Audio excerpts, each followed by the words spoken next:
Soal dan jawaban materi TVRI, Jumat 15 Mei 2020, kelas 1-3 Sekolah Menengah Pertama, tentang pesona di balik eceng gondok. Sebelum kita lihat soal dan jawabannya, yuk kita lihat informasi tentang tanaman eceng gondok ini.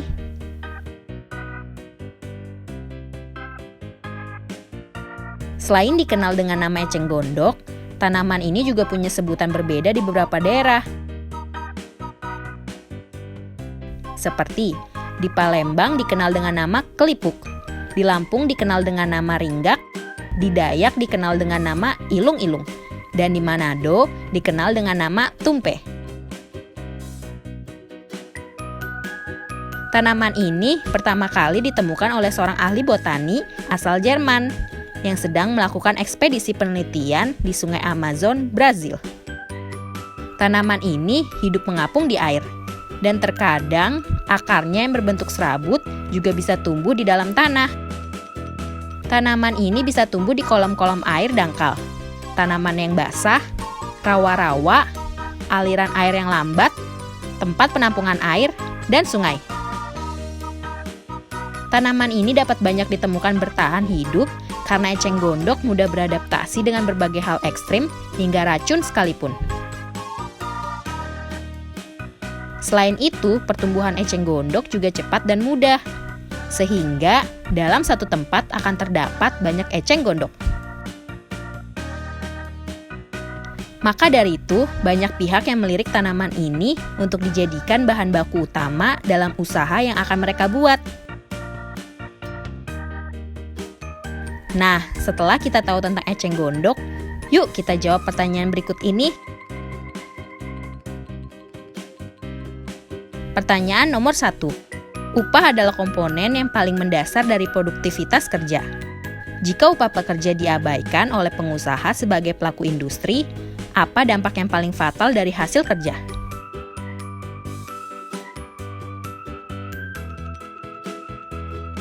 Jawabannya adalah, apabila upah pekerja diabaikan oleh industri, maka kemungkinan mereka akan memilih berhenti bekerja atau mereka tetap bekerja tapi akan kesulitan memenuhi kebutuhan hidupnya.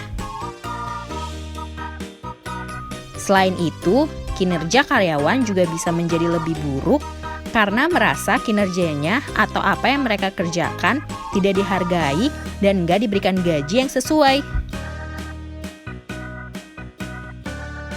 Kalau mereka memilih tetap bekerja, juga akan berpengaruh kepada hasil pekerjaan, seperti barang atau jasa yang dikerjakan menjadi tidak sesuai dengan apa yang diharapkan.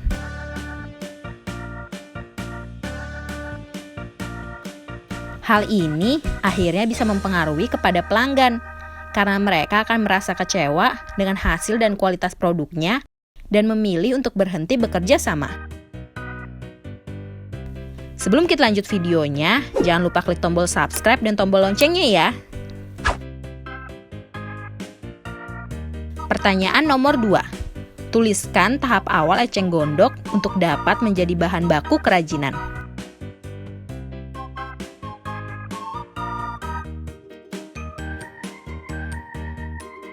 Jawabannya adalah, sebelum mengolah eceng gondok menjadi sebuah kerajinan, kita harus mengumpulkan bahan baku dengan jumlah yang diperlukan.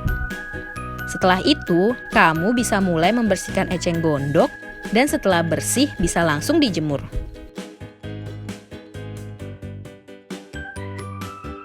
Kamu bisa menjemur eceng gondok sekitar 10 hari kalau keadaan cuaca sedang masuk musim kemarau. Maka akan butuh waktu lebih lama kalau sedang musim hujan ya kids. Pertanyaan nomor 3. Jika kamu ingin berkreasi dengan eceng gondok, apa yang akan kamu kreasikan menjadi kerajinan yang memiliki nilai jual yang tinggi dan mengapa kamu memilihnya? Jawabannya adalah, jika diminta membuat kerajinan, kamu bisa membuat berbagai miniatur tempat wisata di daerah, seperti Candi Borobudur, Perahu Pinisi, Monas, Candi Prambanan, dan tempat wisata lainnya.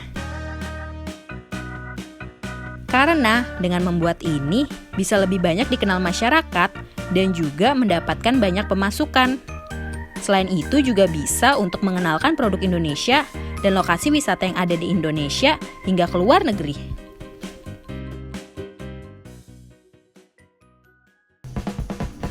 Sampai di sini dulu ya videonya. Jangan lupa like, komen, subscribe, dan share ke teman-teman lainnya ya kids. Bye-bye!